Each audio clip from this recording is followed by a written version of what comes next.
Hello everyone, this is Leo Sarum from the Gaming Generation. I'm here with Javier and we're gonna talk about the anniversary of The Legend of Zelda Breath of the Wild that just happened last March 3rd. Yo, you had some shout-outs to make, huh, Javier? Go on, man, do them. Yeah, actually, I got two shout-outs to make.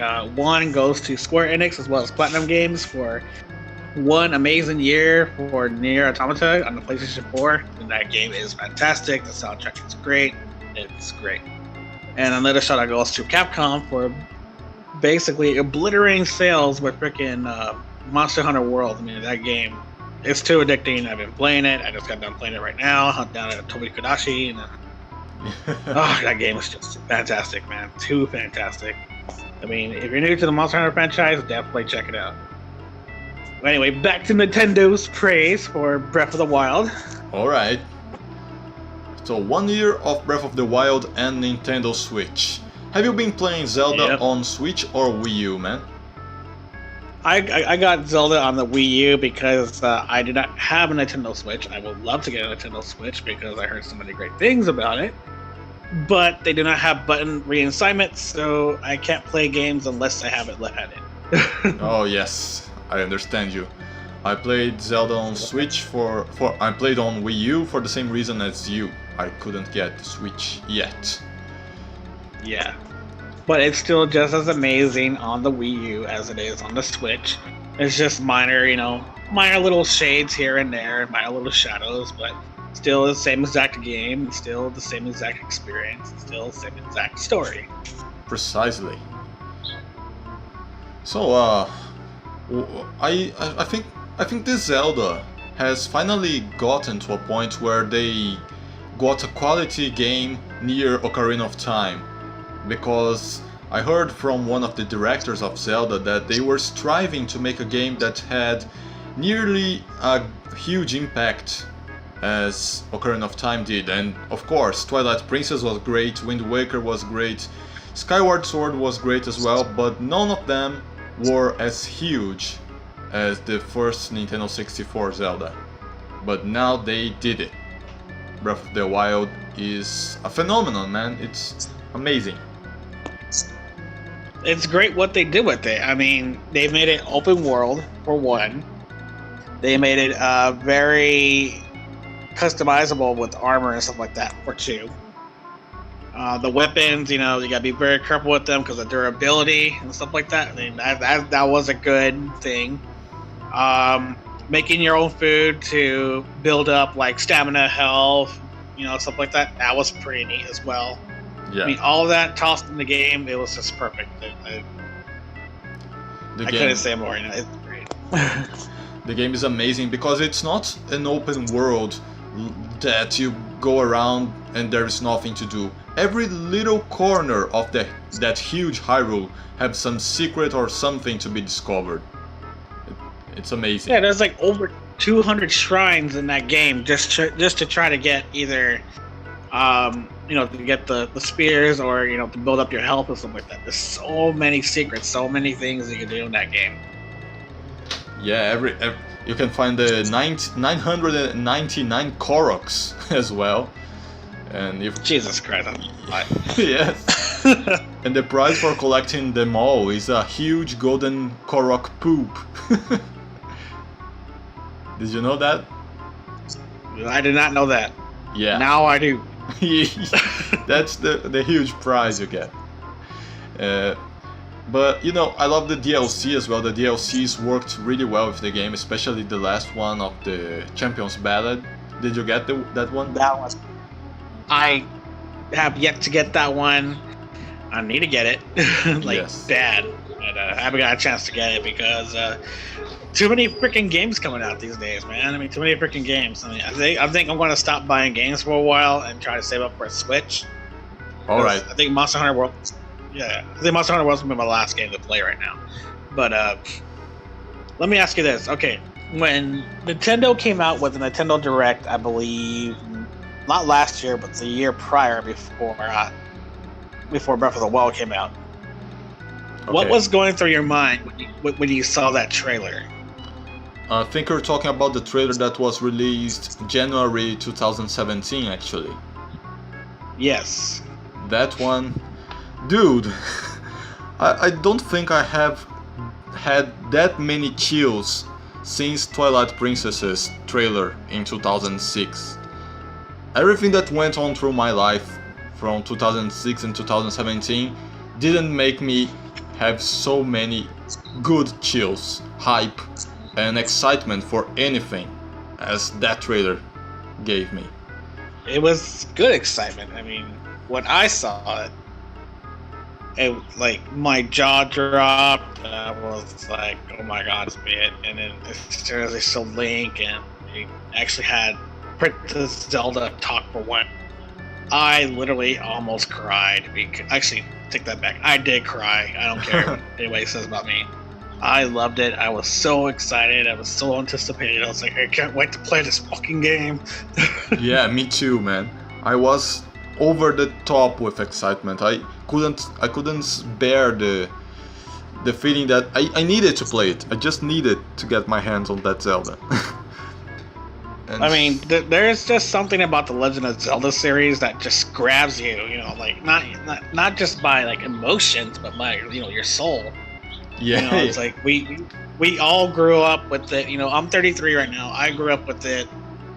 You know, but I didn't really get into it until like later in life. But you know, I knew about it and stuff like that. But just like the stories and everything everyone talks about, it's its own freaking like fairy tale. You know. Yes. It's great. There's something in the Zelda franchise that is so magical. It's like the world of the fiction has a life on its own, and it drags you in and incites you to dream more, something like that. Exactly. The characters, the settings, the music, all amazing. All to drag you into an epic adventure in another magical world. It's fantastic. And it is very fantastic. I mean, this was the very first Legend of Zelda game that had to do with cosmetics. I mean, that was different. Yes. You know, in my opinion, it was very different. Like, it reminded me of before this game came out. Of course, I'm pretty sure people are gonna be pissed off at me for saying this, but it reminded me of Darksiders 2. When they changed that, they had different cosmetics and durability weapons and stuff like that. Okay. But the way they did it with Legend of Zelda is that they just like let's go ahead and let people just create their own Link. Let them dress up their own character. Let them be who they want to be. Yes. But I think the number one thing in this game though was probably all the Easter eggs and the nostalgia. There are many places in Hyrule that are named after places in other games, little things like a little peak named after an important character in a Game Boy Zelda, and things like that. Oh yeah. There is the ruins of the Temple of Time, which can be found in Ocarina of Time, the ruins of Lone Ranch. There are more places than I can name here that are references to past Zeldas, actually. It rewards you for being a Zelda fan for all this time. Like, you see that huge Hyrule and it's everything there. Everything. It's amazing. It makes you feel good knowing that all these places are in this game. Yes. All the experiences, and you start to remember all the experiences you had on them in the years past. Like, hey, I remember that place. I raced that dude with the opponent. Like, I went to the opponent on Ocarina of Time. Or, hey, I know that place. That's where I met Midna. Yes. Or Twilight Princess. Yes, precisely. And I really like riding horses in this game. Even though I unlocked the motorcycle with the DLC, I still like riding horses because it's a good feeling just strolling around in your steed, looking to the scenario. It's amazing. It's really beautiful. It's immersive and relaxing. You know, it's funny. There's two horses I still haven't unlocked yet, and that is the ghost horse, the one that's basically just a skeleton, and the Ganon's horse, that big, giant, black mastiff. I love Ganon's horse, the giant horse. I haven't got that one yet. No, they're amazing. I think you cannot register the skeleton horse. They won't allow you to. But it's funny. It's fun to ride them. They don't have a lot of stamina, but they're very cool. Just yesterday, let me ask you. Okay, ask away. Go on. Oh, okay. Let me ask you this. What did you name your first horse on the game? My first horse was named Thunder. He was a pink horse with yellow mane. Not very strong, but I thought that Thunder was a good name because his colors were so vibrant, you know? Yeah. And what did you name your first horse, man? Robin. Robin. No, that... Here's the reason why. Because if you noticed, before Breath of the Wild came out, you know, we lost Robin Williams, you know. Oh, right.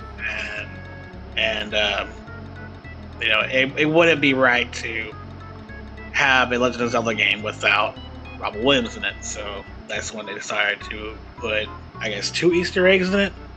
One of them, I think, is where you meet. I forgot his name. It's been a while since I played that game. Short, crazy guy, white hair, glasses, who sends you out on quest.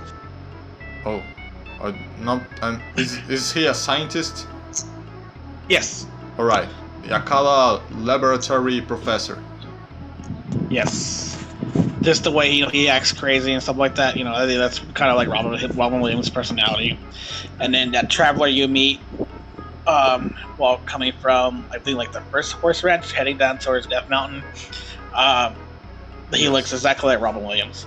Yeah. And then I think there was like one more Easter egg in there. But yeah, I know it's great. That was a great homage, man. Robin, great name. Yep. There is one more NPC character that was shaped based on another deceased person. You know, in 2015 or 2016. Oh, Iwata, I believe his name Iwata, is. yes, the former president of Nintendo that died. They made an NPC based on him, and one location as well. There is a place called Satori Mountain. His name was Satoru Iwata, and there is Satori Mountain where you can find a ghost horse, which is amazing, and it's a very beautiful and calming place full of spirits. Yeah.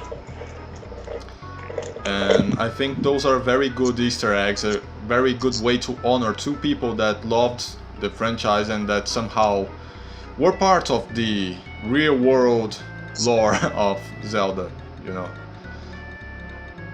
There was one Easter egg I wish that was in there. It's what a lot of people put a petition out for Nintendo, and it was for that. I forgot her name. It's a girl, but she was shot performing a concert over here in the U.S. But she was a huge Zelda fan, and she was also a huge gamer.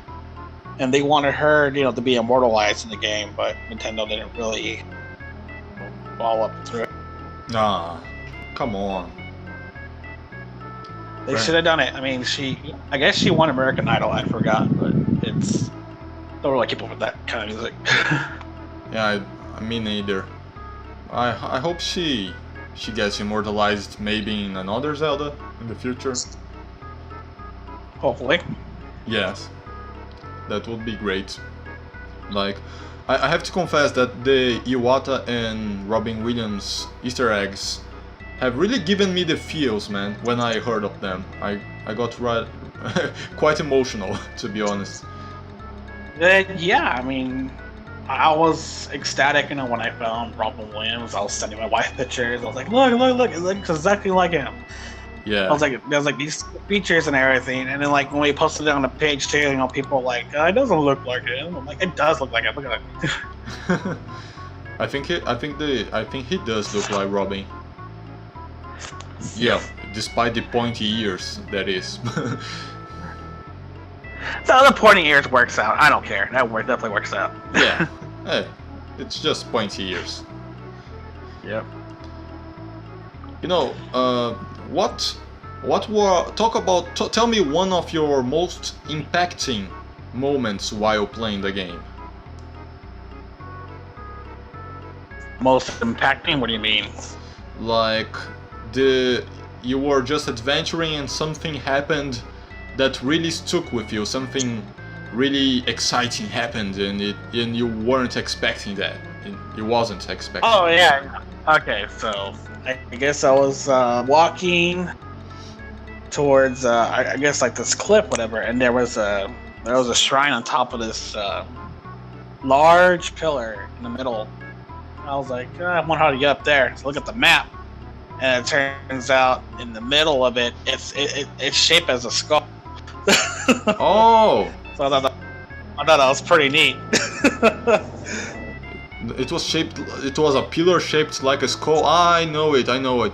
It's a lake. Not the pillar, but like the whole area itself was shaped like a skull, but the middle pillar was like the nose or something like that, but it was pretty neat. Oh yeah, I know what you're talking about. It's northeast of the map, I think. Yeah. It's the place where you meet that guy that buys monster parts, isn't it? Yes, and then I have to say the bestest part I ever got to in that game. I was just running around, just grinding, and I freaking glided down to this cliff, and I met this giant bird who was playing concertina, and his music just drew me in. I was like, I really like this a lot, so I jumped on YouTube and I see all these people making like covers and stuff like that of his music on accordions and concertinas and stuff like that. Oh, yes. I forgot his name, but Cass. Yes, Cass. He is just too awesome. I mean, he is definitely just too awesome. I love his music so much. It's like a little gem. You find him in random places across Hyrule, and it's always good to listen to him in unexpected places. I love his music too. Yeah, especially from like one of the horse ranches. He's right there, like just hanging out, playing his music. Yeah, and he's always got something good to tell you. What? I mean Cass always got something good to tell you. Oh yeah. Yes, he does. He always has something great to tell you. As I was playing the game, I was walking the street. I mean, during the times I was playing the game the most, I was walking around town and I saw someone playing the harmonica, and of course I remembered Cass. It's not harmonica, sorry, it's accordion. I don't know the name of that instrument very well. You just said it, but I forgot it. Sorry. I was playing the same thing that Cass plays, and I couldn't help but remember his songs. Just sit there and listen. Yeah. There was this time where I decided I wanted to go up top of a cold mountain. And just as I got to the peak of that mountain, I got a very huge surprise where I found the ice dragon possessed by evil there. I really wasn't expecting, and it was amazing. It was emotional. I found the dragon. Every time I found one of the dragons in the game in a location where I did not know that dragon went to, I always got shocked and impressed in a good way. And finding the possessed one was the biggest shock of them all. And that fight was really fun to do in the air with shooting arrows and stuff. It was one of my favorite moments during my playthrough was that one. Definitely. I never seen that electric dragon, just like floating around. I think I showed you the video of it. Yeah, and I was like, that was like so freaking neat. I just want to watch it. I don't want to kill it. Yeah, the dragons are really beautiful. They're majestic, and They bring you a sense of wonder when you see them, like ancient creatures roaming around, like it's not something that happens in your everyday life. Even in the game, that's not something that happens every day. So Yeah. there is the I think with this game, I think Nintendo put so much love into it that, you know, it even got Game of the Year. I mean, that's pretty good. yes. The Video Game Award. They got Game of the Year, of course. And a lot of people got disappointed because they really wanted Horizon Zero Dawn to get it because that's when that game came out too. But, you know, I played Horizon Zero Dawn. It's good, what it is, but it ain't no Legend of Zelda. That's all I can say. Oh, I wanted to, but I couldn't play Horizon Zero Dawn. But, you know, I think that Zelda should have deserved it because it was full of everything the fans loved and more. So it was a huge game and it's really hard. It has a huge following. You cannot defeat a huge following. Yes. You know? There's gonna be a huge following, and you know that game's gonna win no matter what. I mean, it's Zelda, it's gonna freaking win. Yeah. But what really impressed me about this game was that it was one of the very first Legend of Zelda games that had voice acting in it. Oh yeah, yeah, that's true. That was different. It was caught by surprise. It was, you know, it was weird. You know, it was really weird to get used to be honest, because you know that when you play a Zelda game, you know, it's like, hey, then like, you know, bunch of text. And it's like, okay, bunch of text. You know. Well, this one, it's like they actually had like voices and emotions and stuff like that. And yes. It was different. I liked the voice acting, but I think that Zelda's voice in English was really subpar, was not up to it. It was okay. It was okay. Yeah. Very, I guess you could say nasally. Yeah. She was like... Yeah, it was... It was like she was underwhelmed all the time, even though Zelda goes through some emotional things in the game. She didn't put that emotion in her voice in English. I feel like that, at least. The other characters are really good. True. I like their voices in English. Rivali, all the other champions, the king. But Zelda, man, she's the one that speaks the most, and she's the one that did not do it well. Was lacking the emotion and depth. Yes, pretty much. But, you know, after the first DLC you got the option to change the language of the sound, so I put it in Japanese. I think that both the Japanese and English audios are great, but only in Japanese Zelda sounds okay. So just that. Unfortunately. We should put it in Espanol. Espanol. I've got to listen to it in Espanol yet. Oh, that would be very weird. I don't know. I think that Rivali might be well suited for Spanish accent. Talking about Rivali, which of the champions are your favorites, man? Oh man, I'll just say the Goron. I forgot their names. Daruk. But yeah, Garuk. I love his shield. It's perfect. I love it. And I have to say the Zora princess chick. Mipha. Yep, Mipha. She's cool. I mean, she had more emotion than Zelda. Yes, she really did. And she was like, she was totally all over Link's nuts. You know, she really wanted his nuts. She's like, come on, the baby. Yeah, she wanted to have a taste of his master sword. Yeah. I really liked Mipha as well. I think her storyline was really moving. It really moved me. It got to me. Yes, it was. I think my favorite champion is Urbosa, the Gerudo Queen, closely followed by Mipha. I like the two girls. Yeah.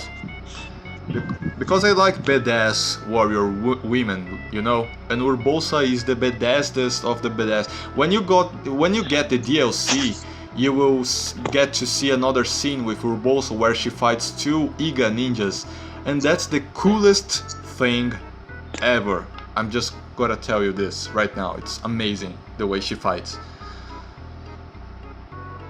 Really good. I'm still laughing about when you have to dress like a woman in order to get to the village. Yes, that's true.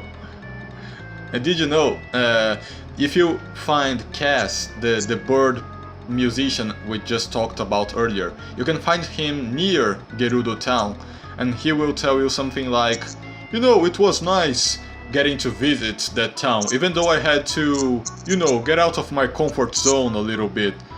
It means that he also had to dress like a woman, you know. It's really funny if you understand what's behind his words. It's really funny. It is pretty funny. Yes. But I still think it was hilarious that you had to dress in drag in order to get in town for a woman. So yeah. I really like the Gerudo part of the game. That it's all very fun. Interesting. What? I said it was very interesting. Yes, it was. As Cass said, we get out of our comfort zones, but you know, it's cool. It's cool either way. Yeah. I'm like, I'm a pretty girl. It's not hard for Link. He was a pretty boy, then he got to be a pretty girl. You know, if it was Ganondorf, I don't think that just a top would have solved it. You know, with his Ganondorf with his muscular frame, with a pink veil on his face. What was he called? Calamity Ganon? Yes, he's called Calamity Ganon on this game. That was a little weird for me, to be honest, you know, because I'm always known him as Ganondorf, or, you know, exactly a Ganondorf. Yeah, I missed his human form. Calamity Ganon was just different. Yeah, I like the design of Calamity Ganon with the skull face and the weapon limbs and everything, but I wanted to see his human form. Too bad he gave up on reincarnation. I was hoping for that too, but like, you know, the ending part where you had to ride your horse and shoot him with the I guess the Twilight Bow, I forgot. But it's a different bow. You know, you're riding. Yeah, you had to shoot him and everything. That was pretty interesting. Yeah, I like the fight per se. I just think that the ending of the story was really underwhelming. For everything this game represents, the story is good up to the end, then it gets really weak. I don't think the closure was up to the expectations by far. Exactly, you know, like I finished it and I'm like, that's it. Yes. The wait for the DLC to come out. Are they going to continue the story? What's happening? You know, this is just a little off, don't you think? Totally off. I can't express how off that was. I really wanted to see something that would get me as emotional as the trailer got me, but it was nowhere near that. Exactly. You know, just talking to the NPC shaped after Robin Williams and Satoru Iwata gets me more emotional than the ending of the game. It's not cool. Not good. That's very true. That's very true. But I think that's probably was a big seller too. You know, people wanted to play a game. You know, and knowing that Robin Williams and Iwata have been immortalized in those games, it's like might as well just get it, and play it, and save it. Yeah, that's true. But we still say that they should have worked better in the ending of the story. Yeah. And you know, something that would have worked really well is that if Ganondorf's human form had separated from the Ganon spirit and he became an ally in the fight, that could have been amazing if that happened. That would have been weird, but I think that would have worked too. Yeah, after the very first teaser for Breath of the Wild was released in E3 2014, people saw that some piece of Link's garments had somewhat a Gerudo motif, and the fans started to speculate that Ganondorf would be his ally, and they even made a fan art of him teaching bow and arrow to Link. It was all fanfiction, but I really wanted that to be true.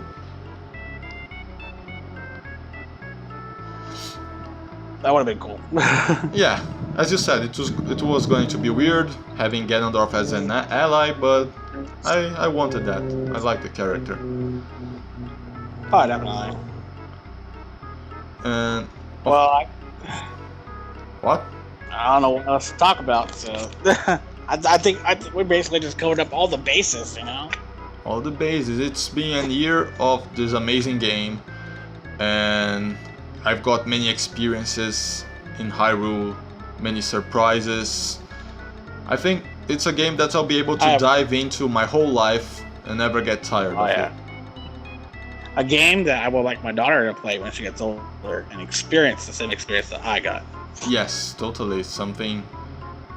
I forgot the word. It's like a present they gave us for our whole lives. They've got us a big sandbox Hyrule we can go into and do many things, many experiences there.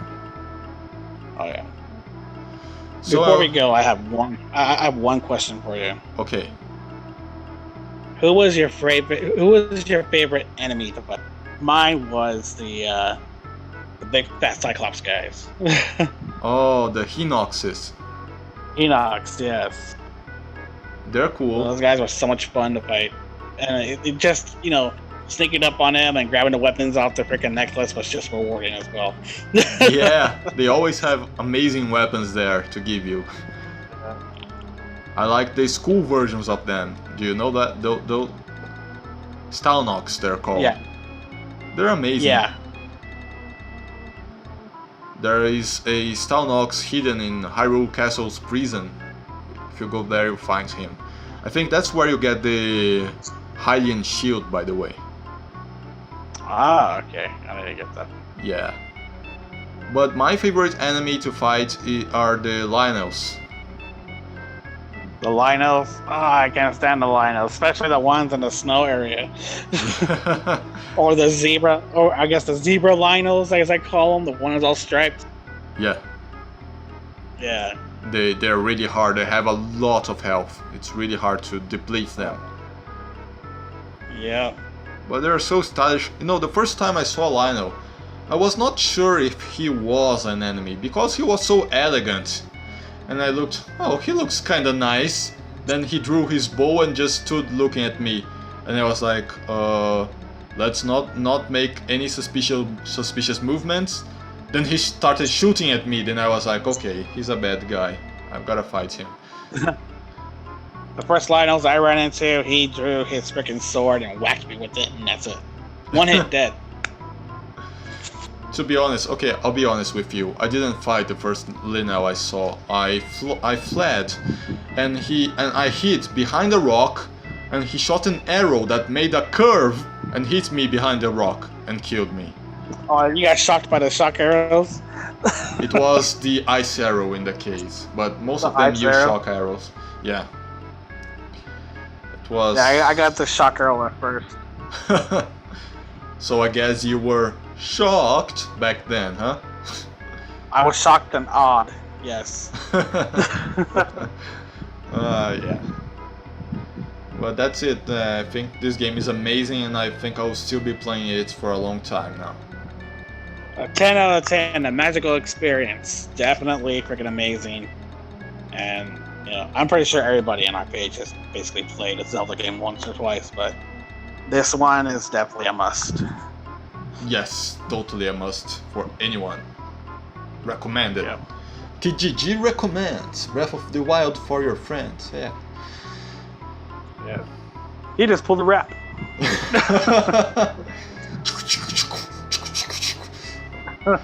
Okay, I think we're getting we're going too crazy here now. Yeah. Let's... All right, friends. Happy gaming, and see you guys next week. Till next week, friends. Bye bye. Bye bye.